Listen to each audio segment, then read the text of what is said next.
It's time for the Unnext News. Extraterrestrials, time anomalies, dimensions, remote viewing, UFOs, UAPs, and USOs, ghostly encounters, abductions, Bigfoot, and more. Your end of the week news source for everything unexplained. Here is your host for the Unnext News podcast, Margie K.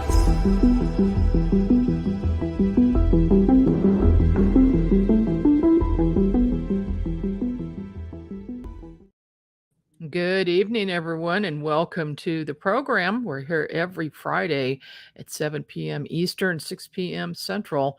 I'm your host, Margie K., and tonight I have a very interesting show for you, as usual. But so stay tuned for that coming up in just a minute.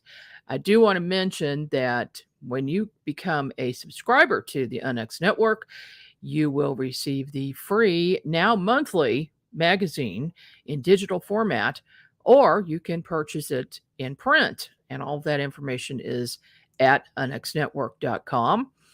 My latest book, the 50th anniversary of the Southeast Missouri Ozarks UFO flap, is available now at Amazon. So if you're interested at all in one of the biggest UFO flaps in history that occurred in 1973 and is currently ongoing, it has never stopped. So, and that's pretty typical for a lot of these UFO flaps around the world. And also, I'm going to mention this book because tonight we're going to talk about fast movers with this particular case. And one of the authors is here with me this evening. We wrote this book together, and it is about high-speed UFOs and UAPs, how you can see them and how you can get them on video for yourself. And we show not only our own photos and evidence and information about this, but also several other people. And we've got a second book in the works right now on that. Also, XCon is coming up in October. It's hosted by the Unnext Network. We are going to be in Blue Springs, Missouri, which is right by Kansas City. So you don't want to miss this. Our keynote is Scott Wolter. He was the host of America Unearthed and a lot of other great speakers. We've got some nice events planned, so plan on that. Again, unnextnetwork.com for more information. My guest this evening, first of all, is Christian Vedder. He founded the first video marketing-focused production company in Kansas City in 2013. Christian served as a photojournalism and public affairs broadcast specialist in the U.S. Navy and Armed Forces Guard and Reserve. He has 30 years of experience in broadcast media as a sports radio broadcaster, actor, and voiceover performer for major networks and major brands. And Christian is our witness this evening. Larry Tyree is a field investigator with Illinois chapter of MUFON and previously was the chief investigator for Missouri MUFON. He's also part of a combined photographic analysis team from Missouri and Illinois. He enjoys assisting MUFON investigators by examining video and photographic evidence and providing an analysis of this video. Welcome to the program, gentlemen. Well, let me try that again. Thanks a lot. Welcome. Good to be here. I'm glad both of you could join me this evening. Christian was able to capture a photo of something very unusual, and then Larry analyzed this photo. But let's go back a little bit. Christian, would you give us a little bit of your history? Let's go with your work in the Navy. What did you do exactly? Initially, when I was in the Navy Reserve, I supported recruiting. So I was fortunate enough to be able to write stories, take pictures, and tell stories of what I consider the real military heroes. So it was an honor to be able to tell their stories and help promote recruiting, and did a lot of that here in the Kansas City area with the Navy Recruiting District, Kansas City at the time. and we do other things like coordinate with local sports teams to, have color guards, and work with the NFL and the Chiefs on Salute to Service Month in November and things like that. But I would connect with media and keep them in the loop on what the Navy and Navy Reserve is doing in the community. My last 3 years, I was fortunate enough to, I wanted to do something a little different. After working in recruiting, I was able to get assigned with Expeditionary Combat Camera out of Virginia. So I got a lot of additional photography training as well as combat training. I did not serve in combat, but I did train for combat. And that was a fun job to end my Navy career on. Fortunately, I was injured and wanted to stick it out and really enjoyed serving. But once I got out, I immediately went and served again in the American Legion and Disabled American Veterans. So I continue to do that today to help continue to tell the stories of our veterans and service members in the military. So that's the bulk of my job, basically public affairs, media, journalism in the Navy, and also did a stint in the Kansas National Guard as well, and did the same thing with the 35th Division out in Leavenworth, and the same thing, helped them promote the good things that they were doing in the community. And you were on the square in Liberty, Missouri, at the time you took the photo in question. And what were you doing there? Well, it was the height of COVID. It was May 16th, 2020. I can't remember if it was right before we had lockdowns, but it was right around that period where you had the riots going on. The pandemic was in full swing. There were, a lot of things going on. So it was a very weird time, a very stressful time. And I was out driving my classic car. It's a Ford Galaxie 500. It's a 1964 classic car. And I'm not, I'll just tell you, it was already a stressful time, but I'm an advocate for mental health. And I, like a lot of people, have anxiety, and it was extraordinarily high at that time, as you can imagine. So to get out of the house, because we were locked down, I would get out and take a drive. So I did. I went down to the Liberty Square, and I just wanted to take some pictures because historic downtown Liberty is just such a nice backdrop. And I pulled my car right up there as it's seen in the picture and took some photos, and, just kept picture peeping at my photos. And after I took some photos, I started flipping through them, and I saw something that caught my eye in one of the images. Yes, indeed. And I saw that immediately, but I also see this really beautiful car and that photo is amazing too. So I can tell you really know what you're doing as far as that's concerned. But here, what kind of a camera were you using? Well, actually, I was using my smartphone. Yeah, I was using my smartphone. Wow. It's just a smartphone pic. I always had the latest smartphone. So at the time, it took high quality photos. But I like to, I've had 3 years to have a little fun with this, but recently with some things that came out, it became, it's been fun to kind of, because I'm interested in this, but I really wanted it to be a matter of record. So that's why recently I've come forward and talked about it a little more. But I guess your question was, rephrase your question. I'm sorry. Missed that first part of your question. No, I'm not even sure what that was. Well, I was going to say, in fact, I just made a comment on the photo. Oh yeah, the photo, the camera. I was going to say, it was purely accident. I wish it would have been a high. I can't, it was a complete. What I was going to say, well, I like to have fun and call it a cosmic collision of coincidences, because I took the photo. Yeah. I wish I could say it was on purpose, but it wasn't. Yeah, it's talk about coincidences. Take a look at that. There's Tommy Lee Jones, Men in Black, in that exact car. How coincidental is that? Yeah, space-inspired car named Galaxie. That was right in the height of the mid-'60s, a space race. So you had Ford Galaxie, the Falcon, you had the Comet, all these space-inspired names for cars. There's, again, I like to call it the cosmic collision of coincidences. You got the space-inspired name, the Galaxie, and then it just turns out that Galaxie, that same kind of galaxy, a black galaxy was featured in Men in Black 3 with Josh Brolin's character playing the younger Tommy Lee Jones character. So I just thought that was a cool coincidence. And again, the space-inspired name. But then I'm really proud of Liberty. I think it's a beautiful, historic, a lot of history in downtown Liberty.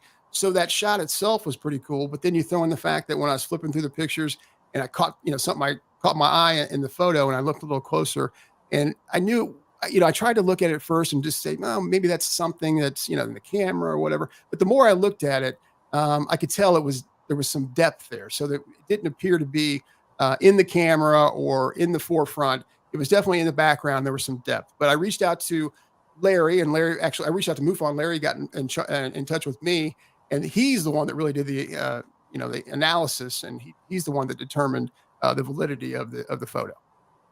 Yes, Larry, when you first got this case and took a look at the photo, what were your first thoughts on that? Well, at first, when I saw the lights, it made me wonder what if the witness had seen anything, or if it just happened to be caught. Second, there's the possibility that they could be just light hitting the clouds, like from the sun or something. So that was one possibility I wanted to look into. But very quickly that went away. Mm-hmm. And then it was a matter of trying to refine and have a better view of what was really there. The issue too, I think, was it became obvious the more I looked at it, and Christian even would say the same thing, is that it looked like they were either coming out of clouds or going into clouds, because that's part of what's hiding them. There's a lot of fuzziness around them, and so it's hard to get a good, precise view. Well, I did some additional work. When we get to it, I did some additional work on one of them, and finally I have a breakthrough on some good imaging. Well, yes, and we're going to have you share your presentation here in just a minute. But first, let's talk about a little bit of your background with MUFON. When did you start with MUFON, and what have you been, what types of cases have you been working on? Well, I joined in 2013, and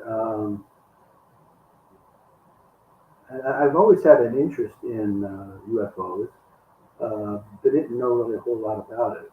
Never seen anything that I was aware of at that time. Only discovered later on that I had. Mm-hmm. But at any rate, I was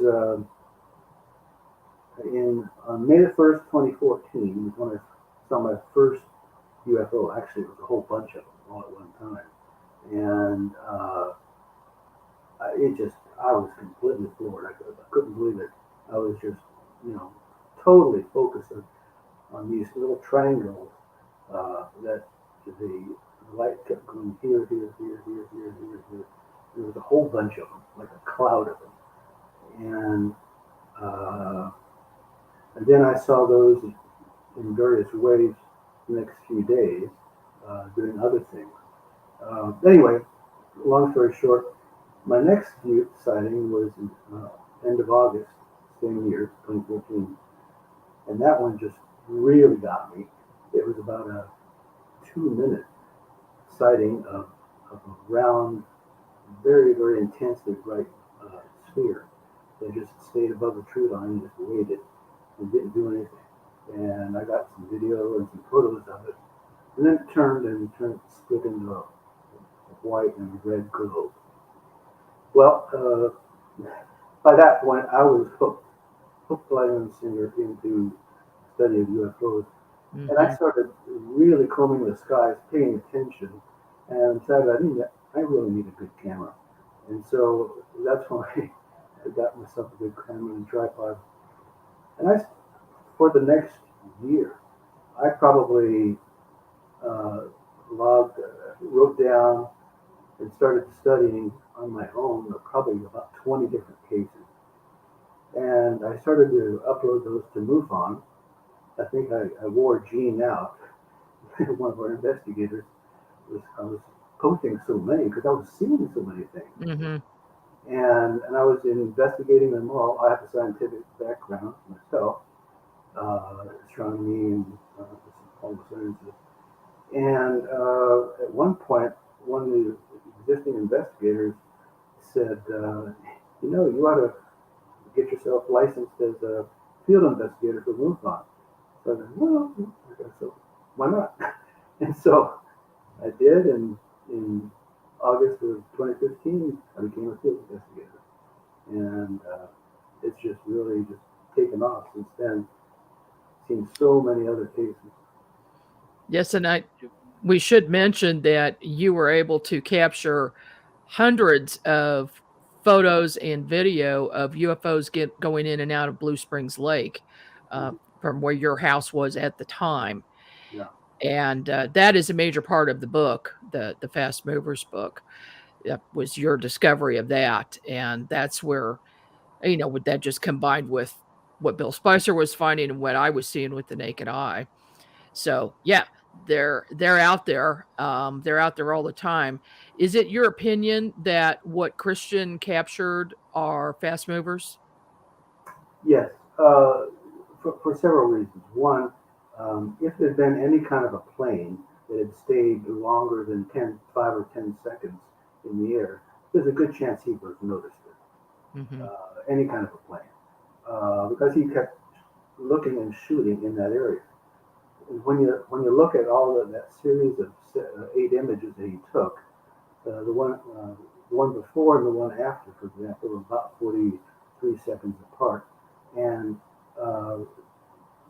there's nothing before and nothing after. He certainly didn't notice anything, and so my conclusion is it had to be something just instantaneous, and it was just the luck of when he happened to take that photo that he caught it. Because Mm-hmm. they were either going into or coming out of clouds. That I'm relatively certain, just because of the fuzziness of the images. But the nature of many of the craft anyway tends to be they try to go fast. In fact, I really think, personally, that there are far more craft that go super fast, that are fast movers, than there are the slower kind that people have to deceive their eyes. Yes, I agree with that. Every time I have taken just a random video over that lake, and in many other places too, but so far, I have a 100% record. I have never failed to capture a fast mover. When I take at least 15, 20 seconds of video, I've always got something. And when I use the quantum observation technique, blocking the sun with a roof and just getting a sliver there you get 10, 15 of them at a time, Mm-hmm. and any time of day. And so there's just so many of them. And we can talk about that a little bit later. Christian, let me just ask you this: at the time that you took the photo, did you notice anything off? Was there any strangeness in the air, or static electricity, or hums or sounds? No, I didn't. And you mentioned aircraft, and I do occasionally see aircraft because we're in, several flight paths go either over or by north or south of Liberty. So, occasionally I'll see them. They fly much lower because KCI Airport is really only about 14 minutes away from here. So by the time they get over Liberty, they're already fully in their descent, to land. So that they would have been, I would have heard them because I can go out my back door and see them go by, and they would be much higher than that. And I still hear those aircraft go by. I did not hear anything. The night was, there was no precipitation, no rain. There was overcast, as you can see in the image. But I don't believe it was fully overcast. We'd have to go back and look and see. I don't know for sure, but it was a nice night. I don't think it was, too hot out or anything. And, but no, I didn't hear any lightning or thunder or anything. It was a nice night. All right.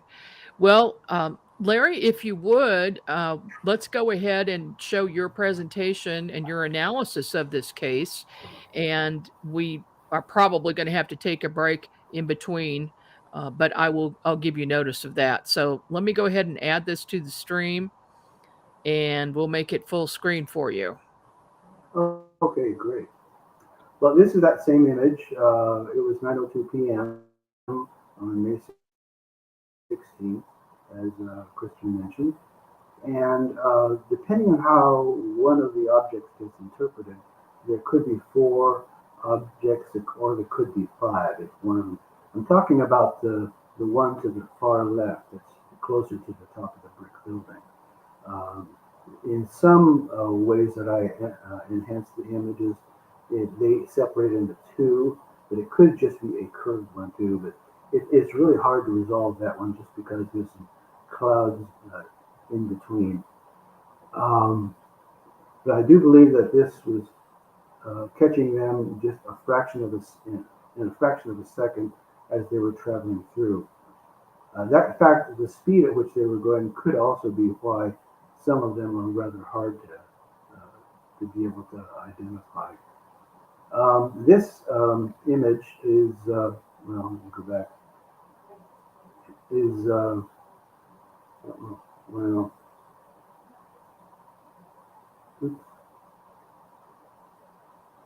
is 43 seconds okay, image number 6, which is 2236, occurred 43 seconds before this one. This is the one with the objects in it. 48 seconds later, he took his final image. And so there wasn't a lot of time in between. It wasn't just fractions of a second. However, there was enough time too for him to have noticed something if there was something that was slow moving that you would normally expect. Sure. So, and here's what they look like. The one previous, 2236, you see there's nothing in the sky, and 2238, there's nothing in the sky except clouds. Now, what I did here is I put a line here because you see this area here is a lot darker. It was darker clouds getting almost rain clouds.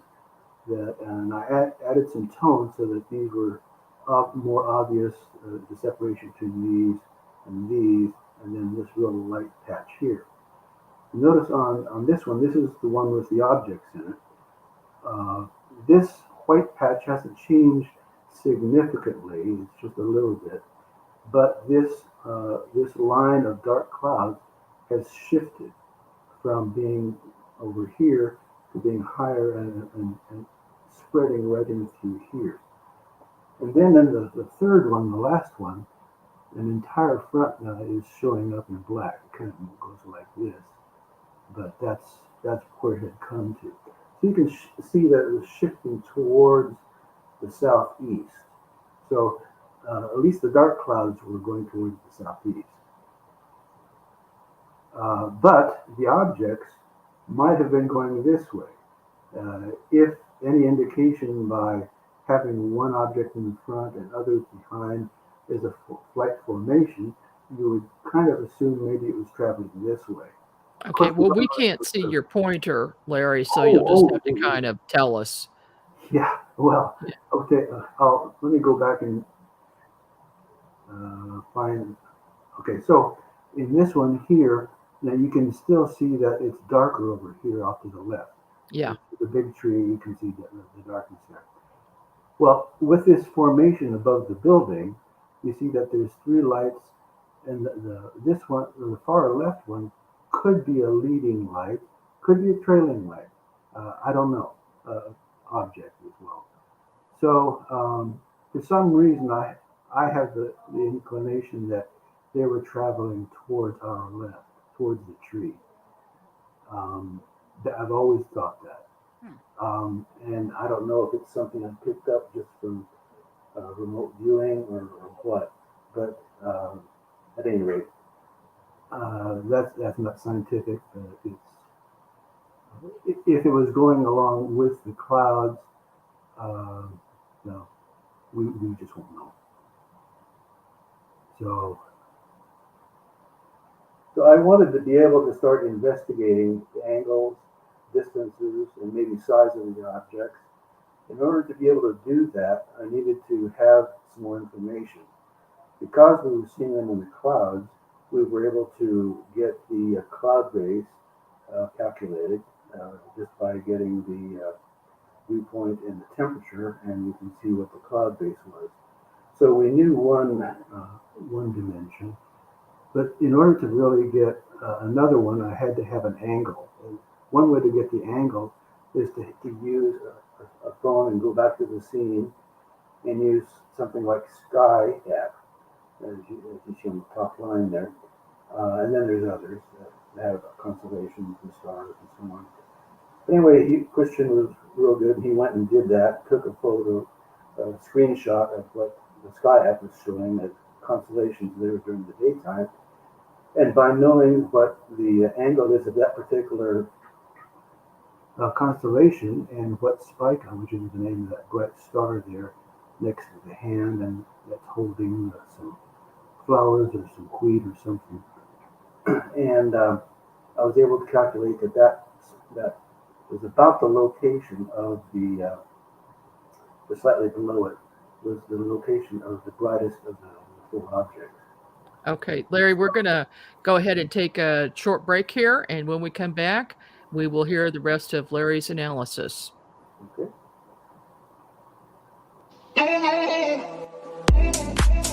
This is Margie Kay inviting you to check out the latest edition of Onyx News Magazine with thought-provoking articles about UFOs, extraterrestrials, cryptids, consciousness, and amazing photos of anomalous objects and more. And there's always a feature article by our managing editor, Lee Spiegel. Get a free digital issue with your free subscription to the Onyx Network, or get a printed copy with your X Club Gold subscription in the U.S. Visit onyxnetwork.com to see details. That's onyxnetwork.com.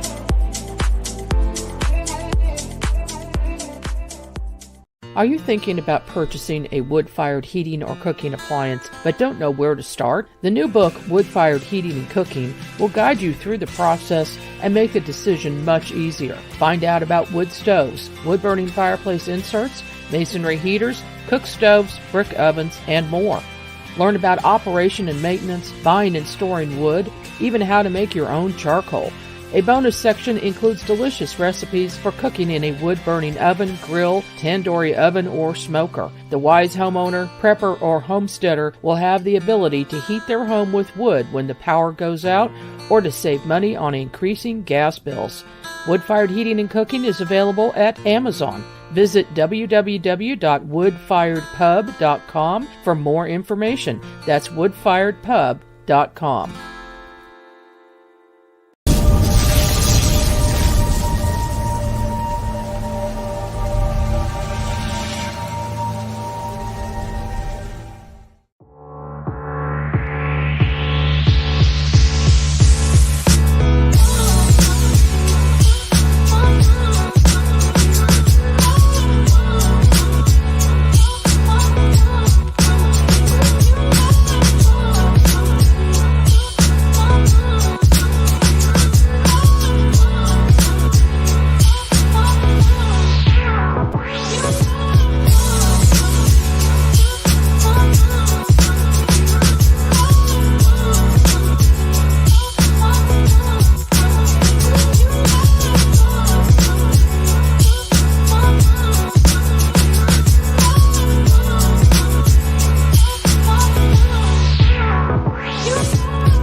And we're back. This is Onyx News. I'm your host, Margie Kay. And if you like this show and all the shows on the Onyx Network, please like and subscribe so that you will get notices of upcoming shows. My guests this evening are Christian Vedder and Larry Tyree. And Larry is in the middle of, if you would, please continue your presentation to describe how you determine the size of the object. Yeah, and so I had asked Christian to go and take a daytime shot from the same area, and the constellation happened to be Virgo, and Spica was very close to where the objects had been. And so I knew that it was a little bit lower. I calculated that it was about 2.5 degrees lower than Spica, and so that gave us 23.5 degrees. So that's a long story short, maybe a long story long. For what this formula allows us to calculate a bunch of things. Basically, any observation of anything in the sky is a right triangle. Whether it's a UFO, a plane, or a bird, or whatever. And that means that at the top of, if you look at the little triangle to the far right, at the top of A superscript 0, which means observe. So the length A, observe. At the top here is where you would have your UFO, or your bird, or your airplane, whatever it is. Then the simple distance A is the distance from the witness to directly underneath the object. Now that you don't always get because you have to kind of back into that. But if you know the angle of observation, that's where the eye is, the eye of the witness, far right. If you can figure that out, that's a very important thing. So we had just done that with the screenshot that Christian took using that astronomy program. And the angle of observation, plus we knew that we, with the pressure, the temperature, and the dew point, that the cloud base was at 1,363 feet. So now we had two elements, and we can use in our formula. I'll show you how we do that. So eventually, I just calculated that the distance from the witness to directly underneath the object, the brightest object, was about 0.6 miles, or 3,134 feet. The formula is A superscript O, or this distance at the left, up to the object, divided by the distance from the land distance, equals a tangent of the angle. Well, tangent is just a table of math that's been figured out over the years. And so what you do is you divide, in this case, the altitude by A equals the tangent of 23.5 degrees, which happens to be 0.4348. And when you do the math, the ground distance is 0.6 miles, or 3,143 feet. Now, I took a measurement on the screen from the craft to the horizon of that same area, and that's 98 millimeters, but represented that altitude, 1,363 feet. The size of the craft was 2.5 millimeters when I measured it on the screen. So when you divide 1,363 feet by 98 millimeters, you get 13.9 feet per millimeter. That allows us then, when we take the 2.5 millimeters of the length of the craft, as seen on the screen, times 13.9 feet, then you get the size of the craft, 30.58 feet. So roughly 30 to 31 feet is the size of the craft from left to right. So going back to I cropped that image a little bit, and you can see the four major craft. And you can see on the far left one how there's kind of a curved thing with two ends that seem to be a little bit brighter, but it could be still one thing. It's just too hard to tell with the clouds. And then you go to the top right image, and you can see that there's one that's brighter, and that's the second one from the right. There's a bit of, then I go below and I blow that up a little bit. So you start to see what it looks like. Now I took just that brighter one, and then the bottom left, I call the text underneath says luminance gradient. Well, that's a test that I ran against the basic image of the thing, and it gives us more detail. You can still see clouds surrounding it, wisps of cloud, but you can start to see a basic shape, a curved disc-like shape emerging. And so in the next one, in the middle on the bottom, I added some tone to it and deblurred it. And and then took away some of the wisps. But I wanted to keep still the basic thing in, to be able to compare. And then on the far right lower one, I tried to take away what was probably cloud with what is remaining as clearly a disc shape that we've seen ever since the beginning of all these shots. And so it's not that I've created anything. What I've tried to do is highlight what we're seeing, both at the far left, to the middle, to finally the far right. And interestingly enough, I don't know if you can see it on your screen, but I started to see in the middle one some detail. Just right below the top, there's a line that goes all the way across, that goes from left to right. And that's, to me, signifying some kind of a separation between the top part of the saucer and the bottom part. Yeah. If you can stay closer to your mic or to the screen, it would help. Okay. Help with your voice. So anyway, the images were partially obscured by the clouds, and that's really part of the whole problem with this. But that's the best I've been able to come up with interpreting and enhancing the better of the four images. So the conclusion that I can come to is that these four craft appear to have come down out of the clouds, though the argument could be made that they were entering the clouds as well. It's not known by Christian, who was the reporter for this, whether or not they were coming or going. Regardless, they didn't linger, and were apparently only present long enough to be briefly captured by the camera, which by definition is a fast mover also. There were no known aerial vehicles would have been seen traveling through the sky, but these were not seen. They were just very, very quick. There was no signature of sound from the objects, and there was no propulsion system evident either. So it appears that the reporter captured at least four fast movers in the next to the last photo. They were approximately 3,135 feet distant at an altitude of 1,363 feet. The largest object measured roughly 35 feet.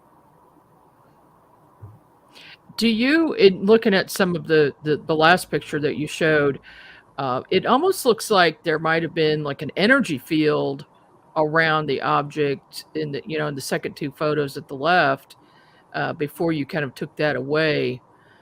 And then also, we're seeing videos and people are think that they see a craft that is using a cloud or creating a cloud around it to cloak itself or to hide in the cloud. Do you think that's possible here? It's possible. It's possible that they were generating individual blurriness around them as well, or clouds, or some kind of a field. That's more of a tricky thing to see, because there's a known feature in photo analysis or video analysis, either one, in which when you have something that a bright against a dark, you can see kind of a corona around it, and that's very, very typical in imaging. And so it's always a task to try to either account for the corona or discount it, and it's not the easiest thing to do. In this case, I was seeing just patches around it. So it wasn't your typical field is very uniform surrounding an object. Here it's very wispy, which is why I think it's probably clouds. But that's about as much as I can say about it. Okay. The blue may be a field that we're perceiving also. It may be hard to distinguish because there's blue in the background as well. Is that the end of your slides? Yeah. Okay. Let me just go ahead and just show a couple of these. Those were some early imaging that I did. Mainly a lot of deblurring, and it doesn't always have the greatest results. I wasn't real satisfied with these. With the importance of them, however, it does show that there are some objects that are there. And that's why I thought those were important. Yeah. There's definitely some objects there. In fact, when I was doing some of the analysis, some of the forensic analysis today, I was just said, I need to do a little bit more work on this because I've been playing with photo forensics more recently, and I've discovered you can actually get a 3D effect with many actual objects, and so I was seeing for 3 of them some 3D, and what you're doing is you make the whole background just very like spread out, and it accentuates anything that's there. And so on 3 of those objects, I could see some real depth to them. But the 4th one was harder. In the last slide you showed, I was able to do it in one of the deblurring sequences. Yeah, because you even though it's very faint, the top right one, there's still something there. Mm-hmm. Because you don't see anything else along the clouds anywhere else. And you see what I mean about it looks like there's potentially 2 different ones at the bottom left. Yeah, it does look like there's possibly another one there. Yeah, so it's hard to be conclusive. And that one too. That's even more so. So there's definitely something going on. And I was lucky to be able to get some better detail and actually see a disc shape on the one that we just looked at. Mm-hmm. Christian, after you discovered this photo and realized that you captured something, probably UFOs in it, has that changed your perspective any? Has it changed your interest in the subject? Definitely, enhanced it. I mean, I always had an interest in it. Being, having a journalistic background, I'm, naturally curious. So I'm very skeptical too. So over the years, I've remained skeptical, but interested, and definitely not a denier. Or don't I've always said the possibilities there. With this particular picture, when I did, because I looked at it too. I'm not the expert eye that Larry is, but I looked at it, and I mean, I know how to look at an image, and I could see the depth there myself. And some of the images that he shared with me when he did his, put it in the computer and did his analysis. I could see it looked like there was rounded edges. I think, Larry, you might have just mentioned that rounded edges and the depth. You also mentioned to me that you thought, and I think when I see that the vehicle or the craft on the left, it, like you mentioned, it very well could be 2 crafts. It looked like it was just a little more in the foreground, and that it looked like it had a shape. But I don't know if it was that one. But you mentioned you thought you saw portholes. I thought I could see portholes on that one. But I also want to add that when I saw it, it had the classic, or I should say, a familiar UAP formation that I've seen. Now, in the beginning, I was a little, believe it or not, modest about it, even though I was having fun with it. I thought, that you can kind of see, but the more that we've looked at it, the more it's been analyzed, I've come to think that it's actually this is obviously I'm biased because I took the picture, but when I see, because I started to dig and I started to look at, lots of different documentaries, lots of different stories. Mm-hmm. And I thought, well, this one holds up just as good as many. Now there's been much, much better, but I felt like my image holds up with just about any of them. And so, yeah, I thought that's why it was important to take a look at, because now that I see it, I think it really is a compelling image. Oh, it certainly is. And Larry, what would you say to people who have never seen a UFO? How would they best go about seeing one or getting photos of one? Well, the ideal circumstance would be to get a tripod. Yeah. And but however, people aren't going to be walking around with tripods. So at least steady yourself. Try taking some random photos by steadying your phone against a building or something. I suggest over a large body of water if you Because I really think that there's a lot of bases that are underwater, that are not in the water, under the water, under the lake, because they've got the technology to do it, and we're not really going to be very likely to be able to go down and dig underneath it. So, perfect place to hide. And for 10 years now, I've been seeing stuff going up and down from Blue Springs Lake, just to mention that one, but I've seen craft going above lots of bodies of water as well. In fact, it prompted me one day after I did the sighting in Liberty, a different case, not this one, at a Lowe's that you would ask me to do some work on.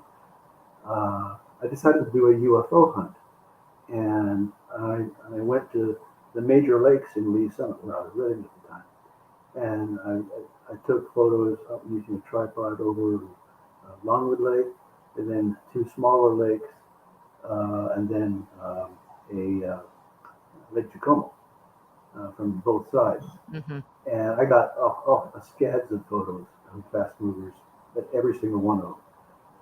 So, but in order to get a good photo, I noticed that at nighttime there were things going on that I had assumed were plane or helicopter. And I discovered that not all of them are. And so if your curiosity gets to you, try taking something that looks unusual at night. And it's best if you go outside of the house, because you can get glare on the window. If you take a photo inside the house, turn off all the lights so that you don't have any glare. Minimize it. But then if you're going to go outside, that's going to be a better circumstance. But don't assume that just because it's in daytime, you won't be able to see anything. There's all kinds of stuff that you can get, probably even more in the daytime than at night. And that's where you get the fast movers. Now, one thing about it, you're not probably going to be able to look at your phone and see fast movers. You're going to have to get to some software that slows it down and goes frame by frame. And there's all kinds of programs that will do that. And that's where you'll start catching them. You'll start seeing them just within 30 frames, which is 1 second, darting up and going all kinds of crazy patterns. So anyway. Yeah, and more people are getting photos of it. In fact, there's a Facebook group called the Fast Movers. And so if people want to see what other people are getting or share their own photos there, that'd be a good place to do it, because that community is aware of the fast movers and how to capture video of them. Christian, do you think that you're going to be keeping your eye to the sky more, and are you going to attempt to get more photos of UFOs? Well, I'll definitely be keeping my eye to the sky. And anytime I travel on an airplane, you can bet I'm looking out the window. Especially if I know it's going to be anywhere near a military base, since I've heard that they're attracted to military bases. But yeah, you previously asked me about my interest. Yes, I was always interested in it, but the interest level has increased. And like a lot of things, I like to bring attention to lessen the stigma. I've done that with mental health. And now I feel like this is something that we have to lessen the stigma too, because many people might be hesitant to report these things. This was 3 years ago. It was only recently that I decided to take it, I took it to my local paper. They still haven't ran the story, but it's coming out. And obviously you guys have had it. So there's still a stigma. And I just think it's important for these things, especially if they're, deemed by professionals and experts like yourself to be credible, that they should be reported and they should be in the news, especially if they're really compelling, because collectively you're able to gain a broader picture, because you might not get everything out of one picture. But if everybody, and obviously you guys know this being investigators, and you've seen, a broader spectrum of reports, but collectively they can tell a story. And now with AI might be able to help put some of those together and actually put a story together, or to connect the pieces. So now I really just want to be on the lookout for stories and help push them along on social media or point them out. So now I have a story. It was by chance. And again, I really feel like it's a compelling photo. I don't know if I'll ever be so fortunate enough to capture one like that again, but I'm definitely going to be somebody that's going to be trying to enhance awareness as far as this subject being credible and real, and that people should not be hesitant to report these, especially to experts like yourself, so the public can know that these things are happening more frequently. And I'm starting to see more mainstream, even local media take a greater interest, and that's also good to see. It sure is. And it's when people like you report what they see, that helps us with solving the mystery. I thought when I got involved in this about 40 years ago that I was going to solve the mystery in a couple of years. Well, that has not happened. But we get closer and closer. And with people like Larry who are using trigonometry to figure out distance and size, and that skill set helps. And photo analysts like Larry, we have a really fantastic photo analysis team in Missouri and Illinois that takes apart the video and still pictures, and most of the time they can determine if it's something mundane fairly quickly, and if it isn't, they dive deeper into it. So that's good. I also wanted to say real quick, there was a couple recent stories that really kind of pushed me towards letting this out. And one of them was the Las Vegas UAP that ended up being shortly after a report of aliens in the backyard, which again is very compelling just because of all the evidence that's out there. And then a report from 2021 where Jerry Corbell released a photo that was taken in a large Marine base in California that showed where 9 Marines, I know you guys are aware of this, but for your audience, if they're not, 9 Marines witnessed what looked like a triangle shape in the air. So when you take that with Marines, and then you take the Commander Fravor with the Tic Tac and the gimbal and all these naval aviators and other military folks that are seeing these things, these are some of the most high character people that there are. So once I started seeing whistleblowers, like we also saw whistleblowers recently a whistleblower come forward, and others that haven't come forward, but there's behind the scenes closed sessions where our congressmen, our congresspeople and senators are privy to information. So I think this is all starting to help that. And I think this is going to, just help heighten the awareness. So that's kind of what prompted me to bring it forward, because there's just much more compelling information out there. And again, I got to go back to these naval aviators, because when people are quick to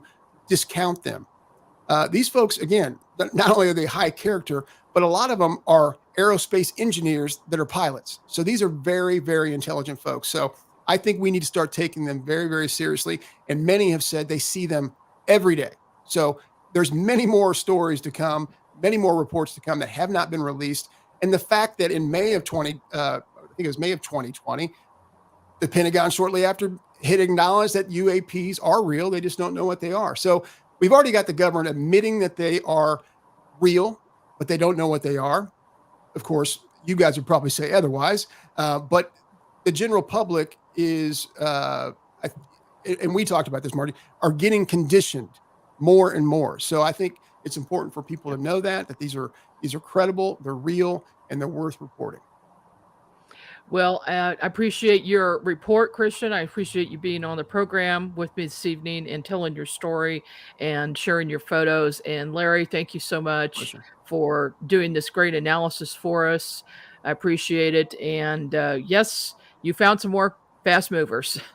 So this is going on. It's a work in progress, and we shall continue and moving forward.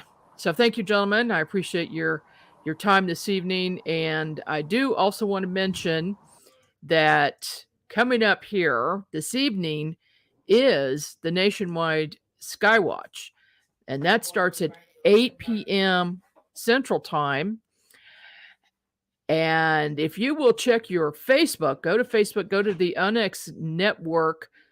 It's called the UNX Network on Facebook. If you will look for that, you will see the link to the Nationwide Skywatch, and we're going to be live at 8 p.m. Central Time. So in approximately 1 hour, you're going to want to check in with us. No matter where you are in the U.S., go ahead and check in. Even if you're in Canada, you can. We'll let you. And we're going to discuss how to best get video and photos. And we've got a lot of other things planned for this evening with some visitors popping in from all over, and they're going to tell us what's going on in their states and in their areas. So, yeah. So try to join us this evening. I will see you in about an hour. So this is Margie K with the Next News. I'll see you here next week.